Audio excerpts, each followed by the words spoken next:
Before Spawn came to Mortal Kombat, there was Predator. And this character was hype. But one variation stood out the most with its crazy combos and absurd setups. So today, let's discuss the deadliest trap character in Mortal Kombat history.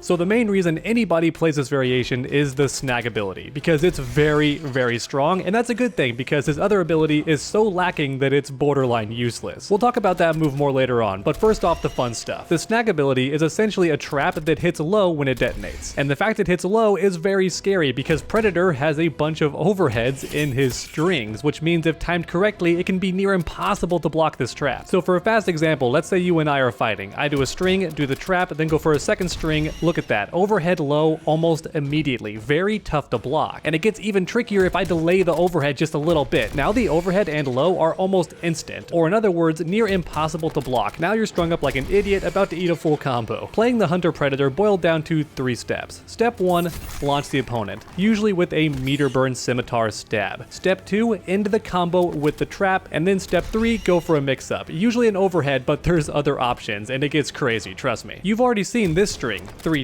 but trust me, there's some strings where the overhead timing is even more ridiculous, like back 3, down 2. Check out the timing on this thing. It's almost instant. Look at that, overhead and then low right away. And then once you had the opponent cornered, it got even crazier because you could do stuff like this, just a straight up neutral jump punch. And look at the timing. Once again, almost instant, but I can change the timing of the overhead on the way down. So I can make it land later or earlier to constantly throw off your timing. Unlike with the strings that have a guaranteed timing that you can kind of memorize, the neutral jump punch can be delayed however long or as short as I want it to. There's no way to accurately predict the timing. I can constantly mix it up. But don't worry, things get even crazier because throws work too. That's right, an unblockable leads to a full combo for Predator, especially in the corner, because even though he gets knocked down, the opponent is strung up for so long that he has time to run back in and keep the combo going. And keep in mind, Predator does damage, alright? Even his basic combos are doing around 35%, and then his tougher combos are doing 50%. So yeah, this guy's crazy. And you might be thinking, well, I'll just do an armored attack, but here's the issue. Most armored attacks can only armor one attack, and when you combine the detonation of the trap with Predator's overhead, that's actually 2 hits very quickly. So yeah, it beats armor for most characters. So unless you're playing one of the few characters who has multiple hits of armor, you're not going to have an easy time escaping this move. Now, as the opponent, there were some ways to try and get out of this, and one of them was to do a delayed wake up, right? If you get up later, then it becomes much easier to avoid these mixes. Check it out.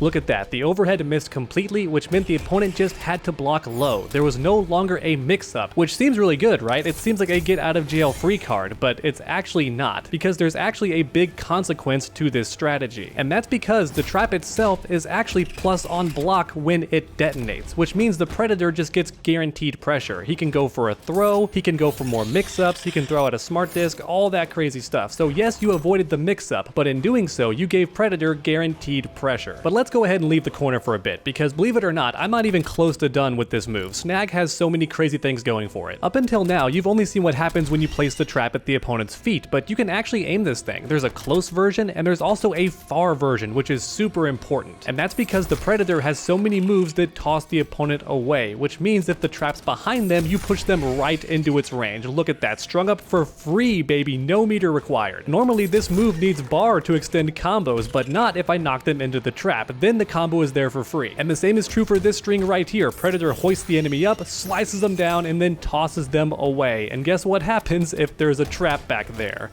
That's right, he tosses them right into it, and this time he's not stunned. He can walk right in for a full combo. There's honestly so many examples of this because Predator has so many moves that carry the opponent across the screen. However, one of the most deadly examples has to be his throw. Once again, he tosses them away and right into the trap. Boom, unblockable unblockable combo. That is crazy. Because keep in mind, Predator can change which direction he throws the opponent. So look at that. They're strung up for a full combo. Now, ideally, you want to finish the whole animation and then toss them into it for maximum damage. But hey, a combo's a combo, right? And at the end of the day, damage is still damage. And the same is also true for Scimitar Stab. When you spin the bar, you can choose to toss the opponent behind you, which means, once again, even if the trap is behind you, it doesn't matter. You can toss the opponent right into it for a full combo. Or to put it simply, no matter where the trap is on screen, it is always a threat to your opponent. Whether you throw them or knock them into it, it can always lead to a full combo. But this next part is stupid. I'm talking borderline ridiculous. Guess what happens if you push the opponent into this when they're blocking? That's right, you become safe on block. Take for example this move, Scimitar Stab. It is very unsafe on block at -14, which means that Alien can punish me with his low crawl, because that attack starts up in 9 frames, which means every time I do Scimitar Stab on block, I can have the computer just punish me, because that shows you that it's unsafe on block. Makes sense, right? But this time I have the trap out, and look what happens when I push them into it.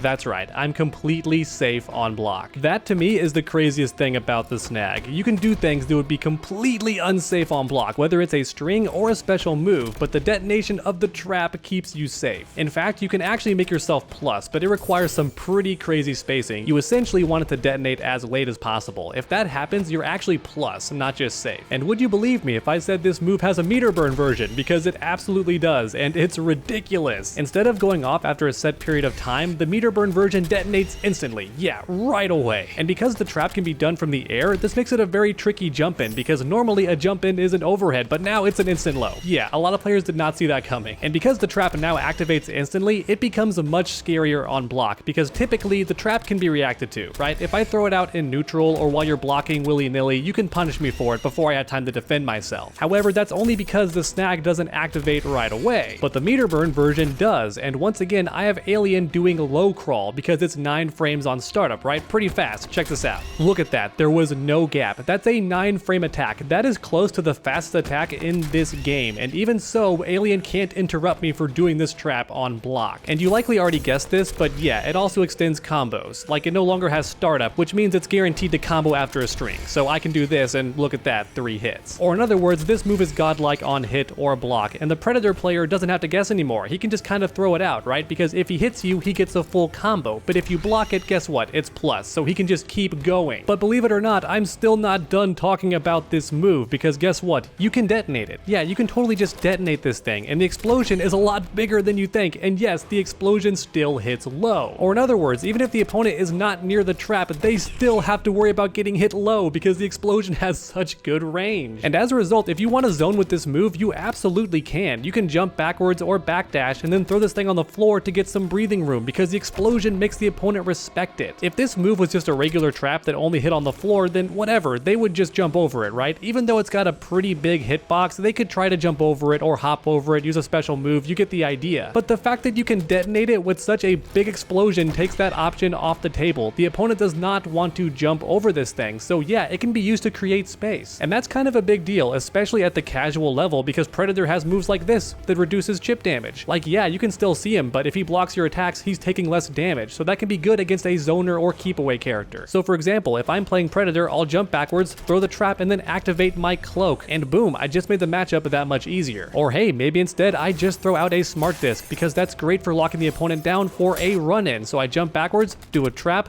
smart disc, run in behind it, boom, guaranteed pressure, right? Yeah, the explosion is really good, especially if you toss it behind the opponent, because now there's an extra low they didn't see coming, because this string normally ends in an overhead, but because I threw the trap behind them, I could end the string with a low instead, and it's a pseudo mix-up. It's not a true 50-50 because you could react to it, but not online, okay? Trust me, this game did not get rollback netcode until years later. So trust me, during a laggy match, that would have been a mix-up. And oh my god, I almost forgot, the detonation has a meter burn too. So check this out, spin some bar, and look at that, even more damage on the explosion, and I would not be shocked if the explosion itself was bigger too. There is just so many layers to this move. Like I mentioned, it's the only reason you would pick this variation, because the other special move is lacking. It's almost complete garbage, but it doesn't matter because snag is so ridiculously good. So next up, let's talk about the garbage move, the Media Kit. This special move gives Predator health back.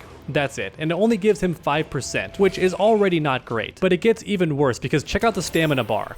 it goes down completely when you use this special move. Not having stamina is a death sentence in Mortal Kombat X because it means you can't run. And if all that wasn't bad enough already, look at the animation. See how long it takes me to jump? That's how long the recovery is. Yeah, if you do this move in the neutral, you're getting comboed guaranteed. Which means if you don't want to get hit, you have to drop the combo early and then go for the meta kit, which is stupid because why would you do that when you can do the trap or throw out the smart disc? There's so many better reasons to drop your combo than the media kit. And like mostly every other special move in this game, there is a meter burn option. It gives you 10% health, which is not great because it still robs your stamina and the animation is still crazy long. So yeah, you get the idea. NetherRealm accidentally gave Predator a useless move, but it's counteracted by how godlike the trap is. So we lucked out, okay? We could have got a really garbage variation because this move itself is garbage. The media kit sucks. But thankfully that doesn't matter and you can just ignore it because the snag trap is so ridiculously good. And there you have it, everyone, the deadliest hunter that NetherRealm has ever made, and honestly one of the best trap characters they've ever made as well. If you enjoyed this video, then please check out my other video on screen right now discussing the canceled Mortal Kombat movie that was never meant to be seen by the public. So make sure to come back next time, and as always, stay underdogs.